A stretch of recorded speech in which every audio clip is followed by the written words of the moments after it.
So there was a big developing news story today, which is the president of Haiti has been assassinated. Jovenal Moise, I hope I'm pronouncing that name correctly, had been in office since 2017. Now apparently gunmen broke into his house. They killed the president and the first lady is in hospital, in Port-au-Prince.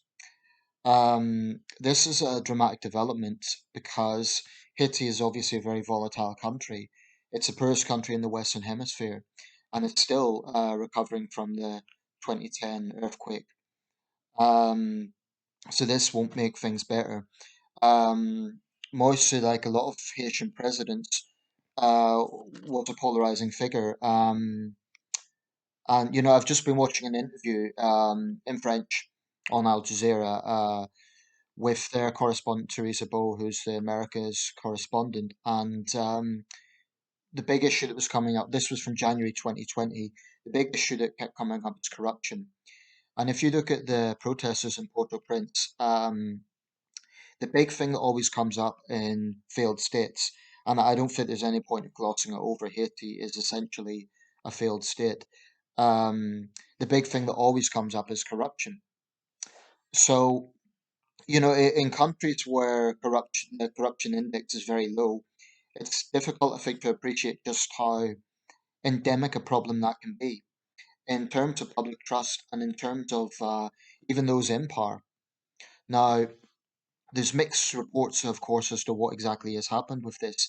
Um, Initially, there was some local news reports or some local information suggested that the men who broke into the house were claiming to be American contractors or something to that effect. That's been ruled out.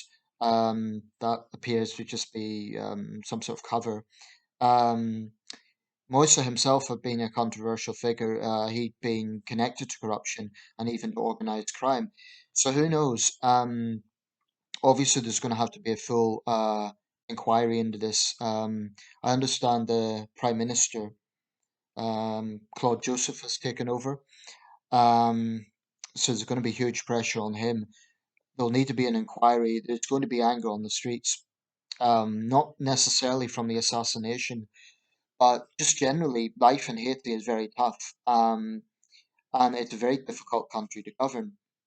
There's been condolences from numerous heads of state and heads of government, Boris Johnson, Justin Trudeau, and around the world. So this is a major story.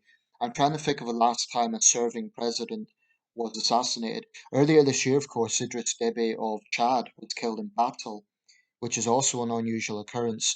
But the last time there was actually a political assassination of a serving head of state, um, I'm considering Idris Deby's death to be death in battle as opposed to assassination. One has to go back some way.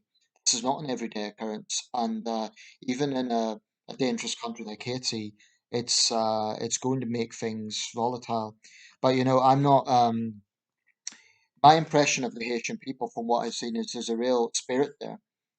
This was, of course, a country that was set up by um, the country where which led the first slave revolt, the Black Napoleon, of course.